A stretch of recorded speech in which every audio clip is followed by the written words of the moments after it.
My darling daughter Aggie, you've asked me how someone can belong in a place when she faces racism every day. I used to think of racism as unkind and cruel acts carried out by a few individuals. But in the 28 years since you were born, I've realised that racism is a whole system of dominance locked deeply into a culture that privileges some groups over others. I'm so proud of you, Aggie. You are so beautiful and strong. But that's no surprise, because you are a descendant of the Windrush generation. So it saddens me that even in 2018, you still are having to deal with racism and prejudice daily.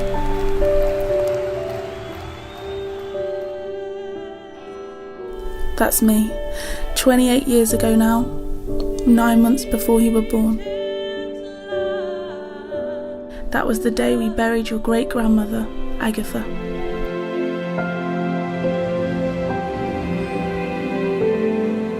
Gran taught me more than anyone how to be honest and strong. She taught me how to face up to prejudice, what it takes to belong even when you are made to feel unwelcome.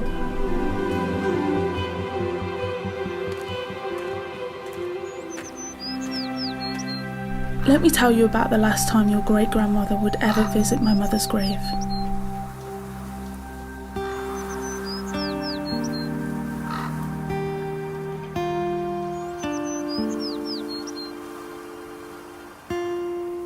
I think it was her grief that made her snap that day. She was tired of being made to feel unwelcome. Like all of us, she longed to belong. Gramps was with her that day, supporting her as he always did.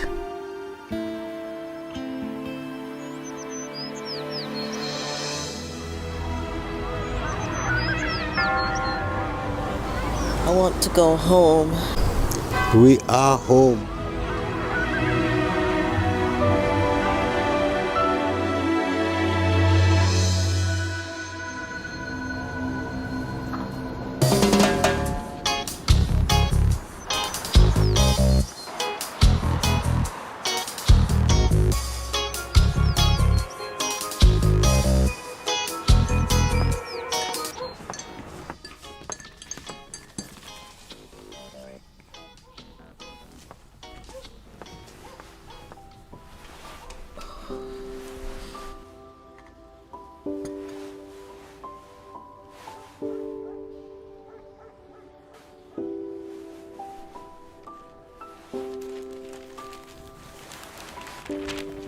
We never belong here.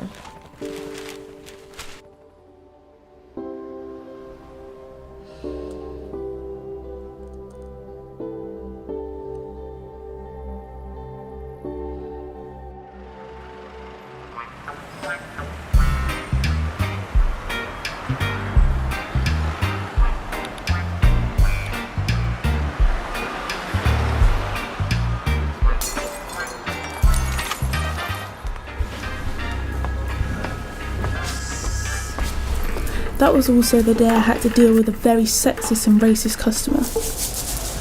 Don't. I want to see the manager. How can I help you, sir? I worked as the manager of a chain of coffee shops. I just told you. Now read my lips. I want to see the manager.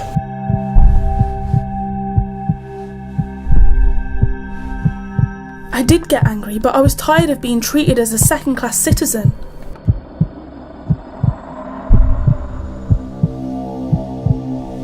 That he is a she, and I am her.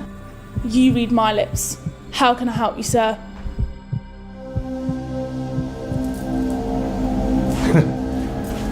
Enoch was right about you, lot.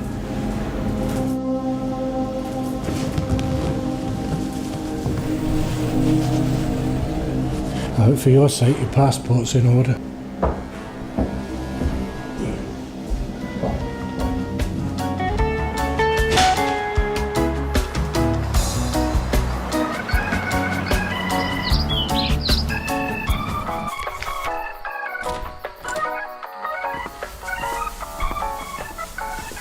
Gramps. Hi. What are you looking at here?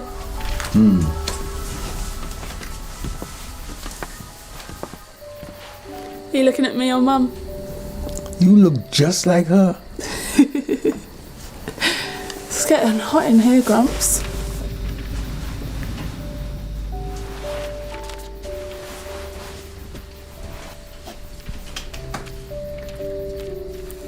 Gran said you were sleeping.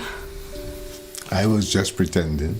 She wanted me to help in the kitchen, but that is a woman's place. Grumps! I fell in love with your grand's ackee and saltfish long before I fell in love with her. Is that right? Don't you think I can't hear it from in here? I think you got to his heart through his stomach, Gran. I loved Gramps dearly, but I began to see that even he had been caught up in patriarchal attitudes.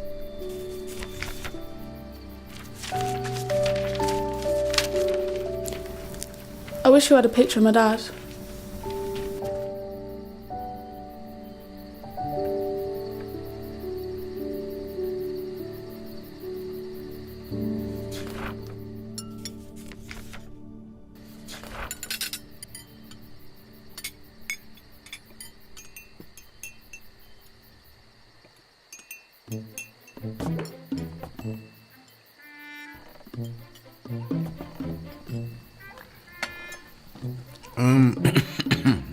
So when are we going to see Robert? Talk about him all the time. Well played, you two. I'll take you to see him tomorrow. Just make sure your Robert is at home in the kitchen and it doesn't become your place alone.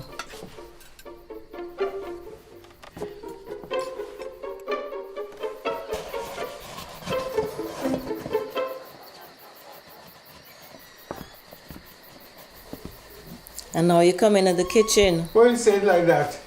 I'm the head of the household, woman.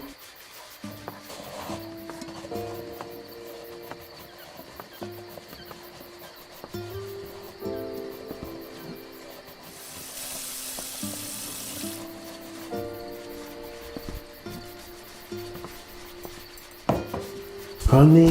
Move, man. If you think I'm the honey in your promised land, you better think again. What's got into you? Cause you know sea life was better back home. But we've been living here for 40 years. How come this is not home? Cause me tired of people telling me to take my children and go back where me come from. And what makes me angry is that you don't get angry. You say sure, forgive and forget. But hey Bram, you got to remember to forgive. And me do a lot of remembering.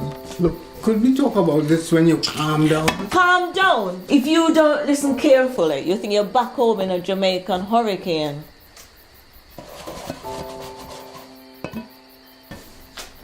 Man, did I tell you? Tell me what?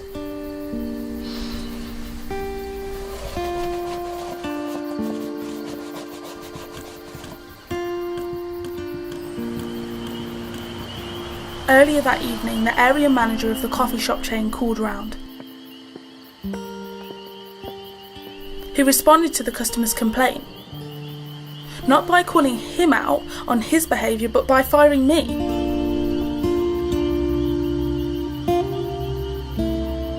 He also used his position to try and sleep with me.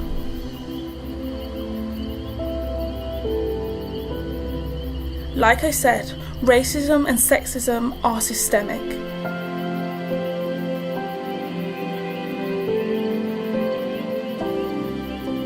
I'm telling you this now so you never let them get away with it like I did.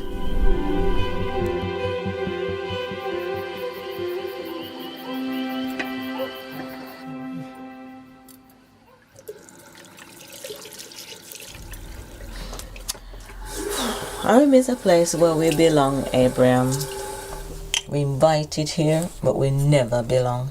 We have to try to belong, Agatha. We're living here and we are strong. You remember them signs? Saying no Irish, no dogs, and no blacks. Why you have to bring that up now? Remember how them church people wouldn't share communion wine with us? I love you, Agatha, but sometimes you really do me head in. Abraham tried to fit in and make the best of it. But Gran, she wanted to make it right.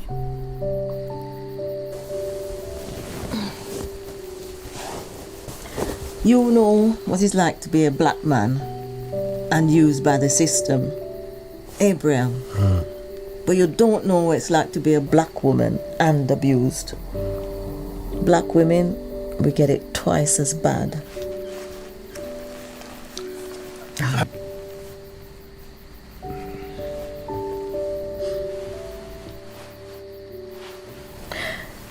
You forget what our daughter went through to try and become a doctor. When they said, stop your dreaming, black woman, you run along and become a nurse.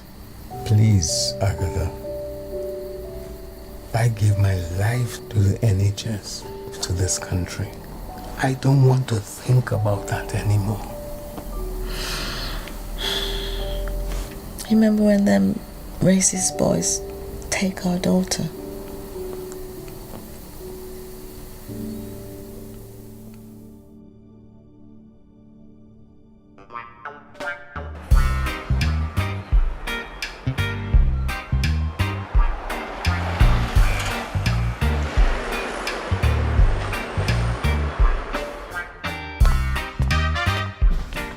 Honey, I'm home.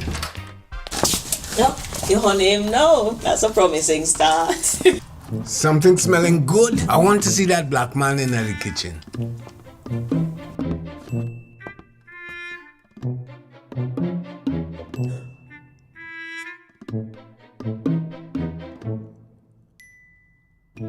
Oh, that. But he white.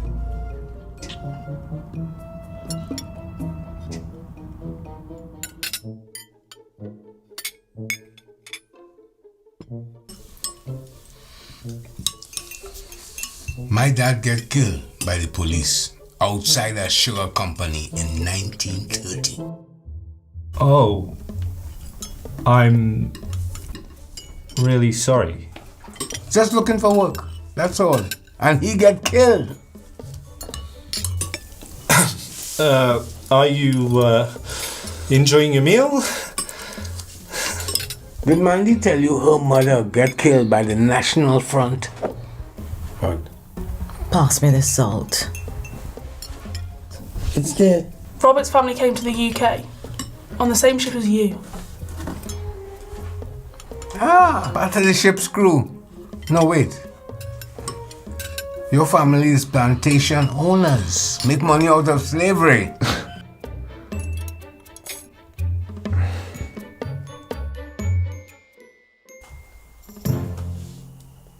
If your grandmother came on the Windrush, how come you white? Poland had problems in 1943. My grandmother was one of the 38 women and 26 children that got transported to Mexico.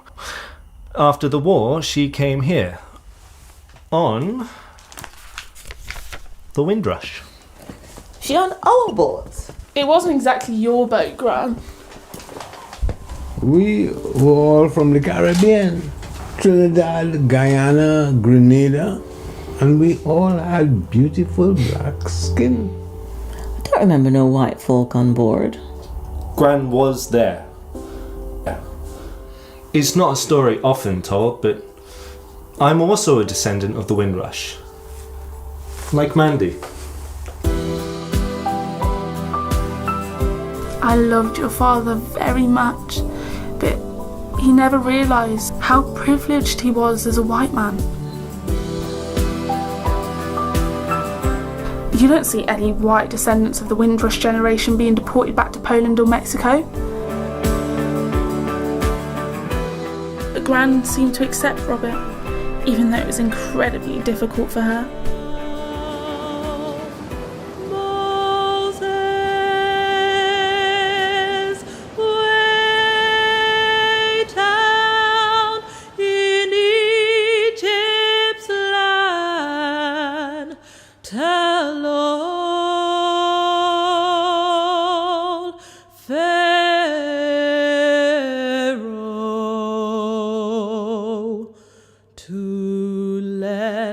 my people go, oppressed so hard they could not stand. Let my people go.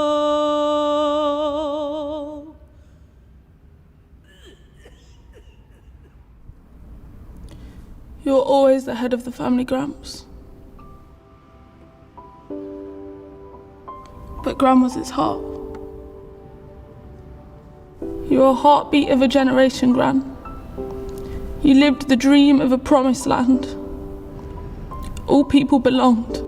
Everyone was equal. But now you've gone from this place. But you'll always remain in our hearts. And I promise you, Gran, that I'll always keep your dream alive.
Dearest Aggie, I know that like me, you will continue to be inspired by the courage and resilience of the Windrush generation.